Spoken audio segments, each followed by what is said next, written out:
신종 코로나 바이러스 감염증, 즉 코로나19가 이제 팬데믹 그 상태로 가는 것 아니냐 하는 걱정이 이어지고 있습니다.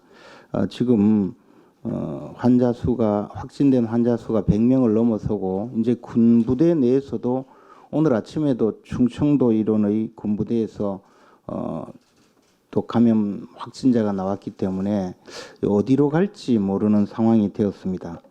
정부가 지금까지 아니하고 부실한 대응을 계속 반복해 오다가 갑자기 이런 일이 터지게 된 것이 아닌가 생각을 합니다.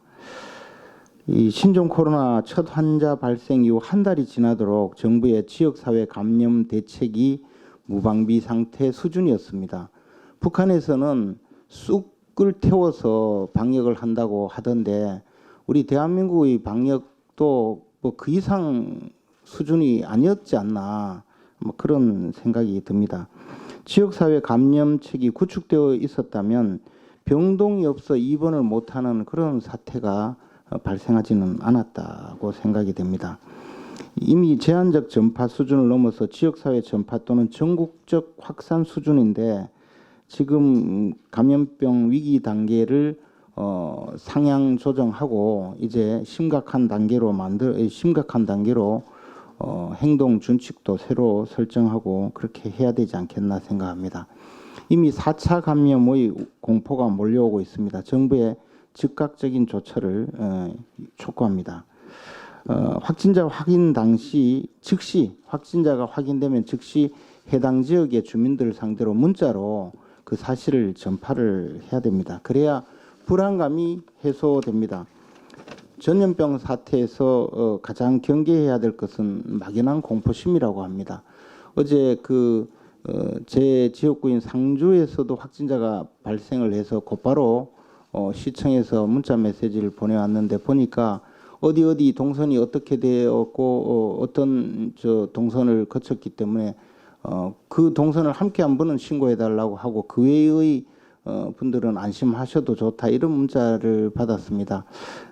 이게 전국적으로 그러한 서비스가 있어야 될 것이라고 생각합니다.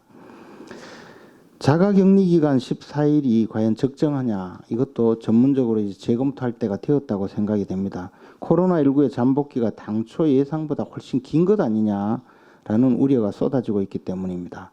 실제 자가격리 해제 직전에 양성 판정을 받는 경우가 발생하고 자가격리자 주변의 이러한 불안감도 그 때문에 더 커지고 있습니다.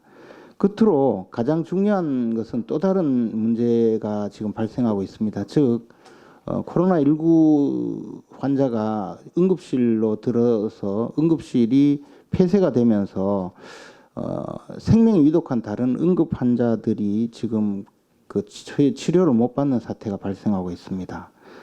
추가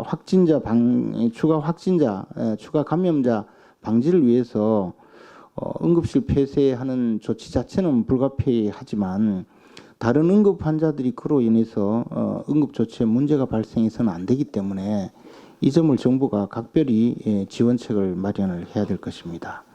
정부 여당은 코로나19 사태 이후에 자화자찬과 야당의 경고에 대해서 정쟁이다 이렇게 계속 공격을 해댔습니다. 이것은 현실 오도입니다. 그 결과 국민의 공포가 극에 달하는 상황은 자초한 것입니다. 거듭 강조하건대 국민의 안전은 국민의 생명과 안전은 정쟁의 대상이 되어서는 안 됩니다. 정부는 책임 회피, 현실 부정 왜곡을 중단하고 모든 행정력을 총동원해서 감염 확산 저지에 사활을 걸어주길 바랍니다.